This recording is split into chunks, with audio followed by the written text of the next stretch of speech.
அஸ்ஸலாமு அலைக்கும் ஃப்ரெண்ட்ஸ்.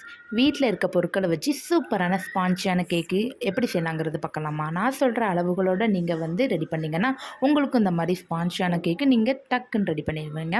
வாங்க எப்படி செய்யலாங்கிறது பார்க்கலாம். இதுக்கு ஒரு சின்ன பவுல் எடுத்திருக்கேன். இதில் 4 முட்டை உடச்சி ஊற்றிருக்கேன். எந்த பவுலில் நீங்கள் எடுக்கீங்களோ அந்த பவுலில் தான் மற்ற இன்க்ரீடியன்ஸ் சேர்க்கணும். 1 கப் தேங்காய் எண்ணெய், 1 கப்பு சீனி, கொஞ்சமாக பிஞ்சு உப்பு சேர்த்துக்கோங்க. 1/4 டீஸ்பூன் கரம் மசாலா தூள் சேர்த்துருக்கேன். உங்கள்கிட்ட வெனிலா எசன்ஸ் இருந்துச்சுன்னா நீங்கள் சேர்த்துக்கோங்க. என்கிட்ட இல்லை, அதனால் நான் சேர்க்கல. நல்லா மிக்சியில் அடித்து எடுத்துக்கிட்டிங்கன்னா இந்த மாதிரி க்ரீமி கன்சிஸ்டன்சியில் வரும். நம்ம எந்த பாத்திரத்தில் முட்டையெல்லாம் எடுத்தோமோ அதே பாத்திரத்தில் 2 பங்கு கோதுமை மாவு எடுத்து 1/2 ஸ்பூன் சோடா உப்பு சேர்த்து அலசி எடுத்துக்கோங்க.